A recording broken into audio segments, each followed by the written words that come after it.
Hey guys, this is OddOneGaming. This is going to be another Raid Shadow Legends video. In today's video, I want to show you another one of my Hydra teams, because last time I did a little bit of a guide and I guess more of a showcase on my Nightmare Hydra team, where I showed you basically the power of having somebody like Lady Mikage, Krisk, if you know all those good legendary champions that bring a good synergy together to bring support, to bring survivability, and then allowing the damage dealers to do damage. Obviously this damage is because I wanted to do just a little key. However, I showed the whole guide, explained the team and whatnot, and I showed my PR of actually being 361 million damage. Now this time around, I'm going to show something that's kind of like a cheat. Like, I'm not going to lie, it does feel like a cheat, and that's basically going to be the team that I'm using with Trunda. Okay, so it's you know, it's kind of like one of those cheese strategies and whatnot, but I'm basically using the Trunda cheese because I said, you know, let me try and see how much it does, how much I can do. And I'm not gonna lie, I can do normal and I can do hard with this team. If you do hard, you get ×2 the points. If you do normal, it's just ×1. So if you're gonna try and, you know, look at this team the way that I'm doing it, and if you're gonna try and replicate it, always keep in mind when you do the damage. If, for example, you do 1 billion on hard, but then you do 2.5 billion on normal, or, you know, just throwing numbers, then obviously you're better off to doing normal stage for the sake of the clash, okay, for the sake of the Hydra clash. But if you care more about these rewards from over here, you're obviously gonna do hard. So I guess first of all, let's run this team, okay? Let's run this team a little bit, so just show you the beginning of how it actually goes. And it just feels like cheating. That's the best way I can describe it. And honestly, the whole reason why this team is so crazy is because of the power of Trunda's A2. Like, you just saw her, she did her A2, she did 5 billion damage without, you know, anything. And now with the decapitated heads, just watch the damage. I'm at 80 million. It's like, the 30 seconds in, I'm at 80 million. So the damage potential of this team is just, you know, it's just obscene. And at the end of the day, you know, if you're somebody that doesn't really care, this is what I'm trying to show now, okay? My team is not perfectly min-max, it's not perfectly speed-tuned, it's not ideal. I just want to show you the raw team that I'm using, where basically the only person that the only people that I specifically built for this are two, are Trunda, and then there's V6, okay? Because, you know, don't use V6 because I have more powerful champions. I don't use V6 anymore in other teams. So I just gave her a specific build for this team, and that's about it. My Duchess is in my normal build. My Lydia pretty much in this normal build. My Kaimar is built in the build that I need him for other areas, but it's kind of like I tweaked it a little bit where he's basically useful in the same build for this team, and also for my other dungeon teams, for my Fire Knight team and whatnot.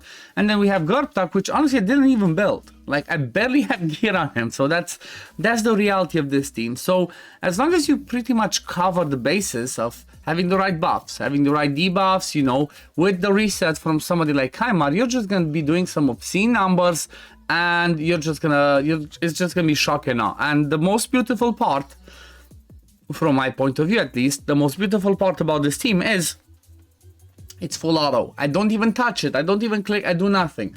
I just let it go full auto, and it does whatever it wants to do. So I'm not going to bore you and take you through every single one of this. I'm just going to show you my 2 damages that I've done with this team ever since I did the change of having Trunda and Merciless.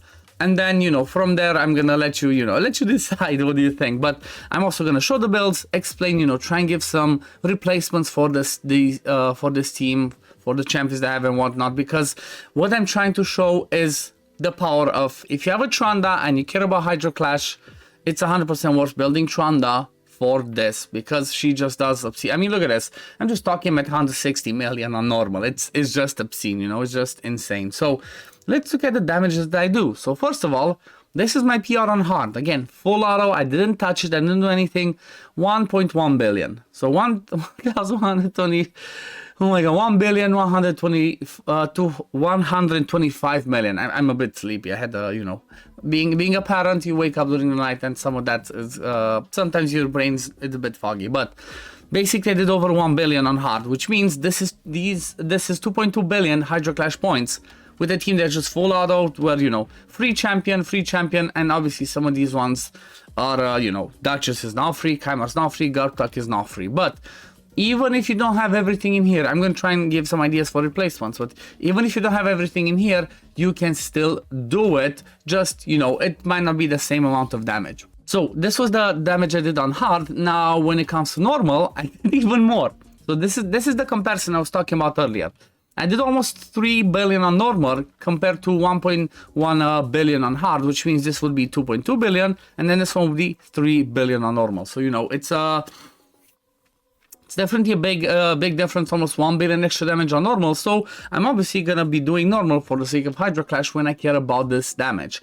Now let's go, let me just back out of this because I'm not gonna keep the key, I'm just gonna try the minimum, but let me show you the presets that I'm actually using for this team, if you have these specific ones. So nothing on Duchess, Trunda just make prioritize the A2, second priority the A3. There could be an argument where you can try, because she is in Merciless, and she has a chance to reset the cooldown. There could be an argument where you could just have the A2 open and just lock the A3, because this is one that does damage. Basically, it kills the target and does AoE damage, 60% of the damage that it did on the first one. But what actually happens is it's bugged, honestly. It's bugged. It just re-multiplies the damage, and that's why you see those obscene amounts of damage.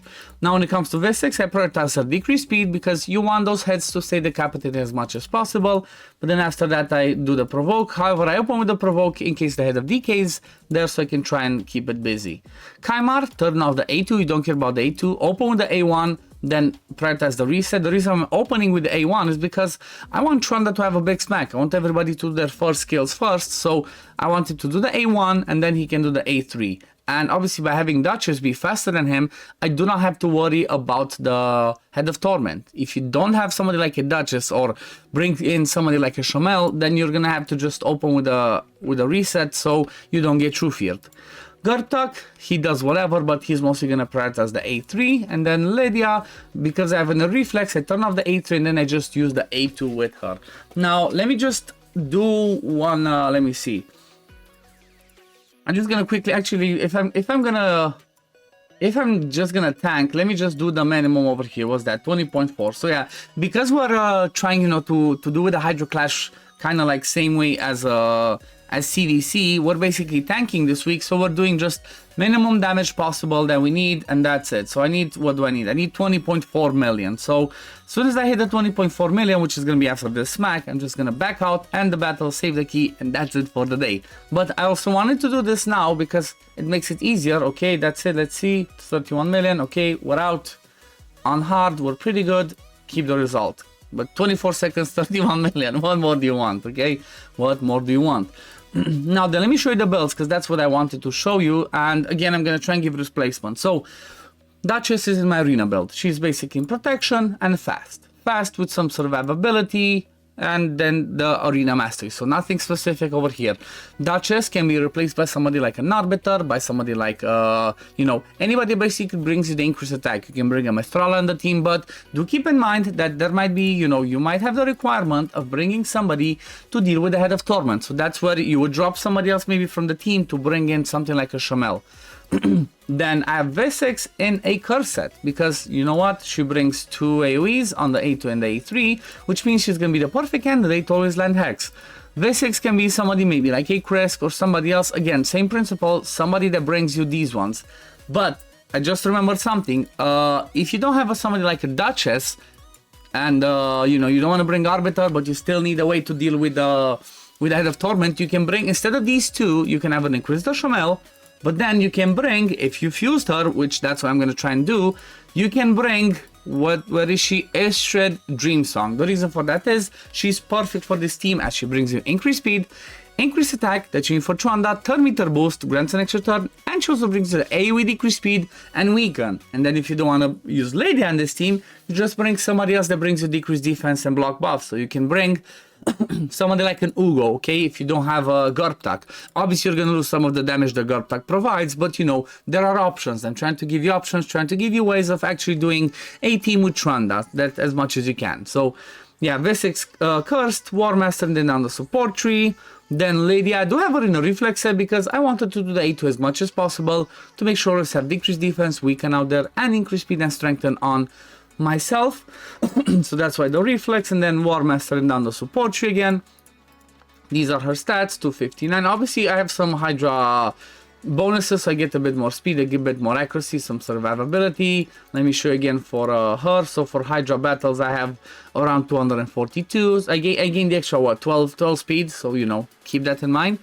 Then Gartak, I don't remember last time I swapped his gear. He's in this gear for like a year. I think I just gave him a bit more speed to go before Trunda, and that's about it. Like, I'm not even sure what the best thing for him would be, honestly. But I'm still gonna play around, and once I get this team to like min-max it to its fullest potential, I'm just gonna make another video on it. I have no masteries over here. I do have him booked because I want this to be on a 3-turn cooldown, because the reason why Gartak is in this team is because, one, he brings block buffs. Where he places it, he doesn't have to hit, so he's perfect with that. But two, he has this passive. Allies under poison debuffs inflict 7.5% more damage for each poison debuff on them, stacking up to maximum of 30%. That's a lot of damage. So he places 3 poisons on ourselves, and that's what? That's 22.5 straight up out of the bat. 22.5. If you get another poison somehow, you're basically at the 30% cap, and the damage is just gonna be insane. Then when it comes to Kaimar, I have him in a reflex set. Again, basically he's in a reflex set, but a damage build as much as I could, because that's what I need for my hard Fire Knight team. But at the same time, this one helps me in Hydra, okay? Because because he only uses day 3, he's gonna come back to a reset as often as possible, and that's what you want. You want it to keep resetting, so Trunda keeps doing A2, A2, A2. Then when it comes to masteries, I even have like Health Slasher on him, because I told you this is a damage build Kaimar. Don't use him in arena. This is what helps him more in Hydra and Fire Knight. And now for the main event, Trunda, she has a 4-star awakening. I'm not sure if 4-star crushing Rend is the best, but I feel like this is amazing because you ignore a certain percentage of their defense. If you had a ton more buffs, then you might, I might see a case, I might see an argument for using the Heaven Cast. Like, the more buffs you have, the more damage you do. But if you have 6-star, 100% crushing Rend is the way to go, because this one ignores a ton of defense, plus the sets, plus the masteries. You're basically doing true damage, and you just explode everything with Trunda. So when it comes to her build, it's gonna be a pretty strong build, but it's not ideal, because, it's whatever Merciless I had. But she's running at 200 speed, 8k attack, I know it's a lot, and 320 crit damage. This is obscene. Like, I would have not imagined over a year ago to see something like this, even in Savage or Lethal. This is just the power of Awakenings. I mean, I get 38 extra crit damage from Awakening, 750 attack just from that, lots of defense, lots of HP. And then if you take account the Hydra battle bonuses, I even get a little bit more crit damage and a bit more speed. But the power of Merciless, this is the thing that you want to keep in mind. This is why it's so good. If you can get a 6-piece set, it's awesome, because first of all, you ignore 35% defense, whereas Savage Lethal only ignore 25%. But also you have a 30% chance of it decreasing random skill cooldown when dealing damage, which means when you do a hit or an AoE hit, every time you have a chance to decrease the cooldown. And that means you can come back to this A2 more often and do a ton of damage. But yeah, I do have her in Merciless plus Cruel, because I could still keep the Cruel piece. I did get lucky with this piece, like, okay, they're not ideal, I just got speed and crit rate. This one was, again, nice one, crit damage, crit rate. Some crit rate rolls, but this one's the 5-star. Just rolled 1-1-1, low rolls. And then another 5-star, they rolled me some crit rate, HP percent, defense percent, not ideal. Then the ring is attack that only rolled once attack percent, and then the amulet is good because it rolled me crit damage, but still it's accuracy. So again, it's not ideal, but you see that it works so good. It's just, having the right builds at the right, in the right combination there just makes it work perfect. Then when it comes to masteries, I do have Helm Smasher on her. You can see over there behind me, Helm Smasher. Then this one, I'm debating swapping in testing, instead of getting Bring It Down, which makes you get 6% more damage against targets with more max HP. I'm debating if I should take Cycle of Violence. If anybody tested it, let me know in the comments down below. But I'm curious if this one actually works against the Hydra head, because you pretty much one-shot them and the ones that are alive. So if this one also brings a chance to reset the cooldown, you're basically doing that A2 soft, and that it might be worth just dropping this 6% just to get the Cycle of Violence. You still want to keep, which one is the Opportunist? No, you still want to try and keep Stoke to Fury, because this one increases damage inflicted by 4% for each debuff on this champion, stacks up to 12%.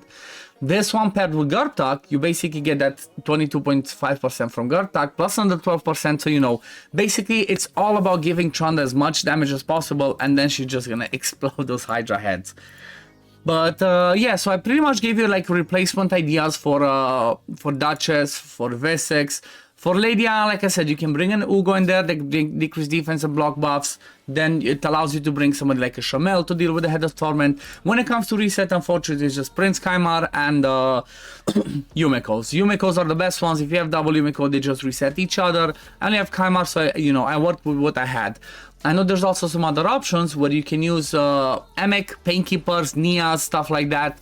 So, you know, you can just scour the internet, search for stuff like that. I haven't personally seen a video, but I know that there's options out there. I think what's his name? I think Seth has a video with Nias that he shows that, but I think that one has Shuzan. However, it can be done. It can be done, and it's pretty fun, especially if you have these exact champions and you like full auto Hydra, you're just gonna do this team. But anyway, this is gonna be it for today, guys. Thank you all for watching. As always, if you do enjoy my content, don't forget to like this video, subscribe to the channel to see when I upload next, and I'm gonna see you on the next one. Peace, love, take care, everyone. Bye, guys.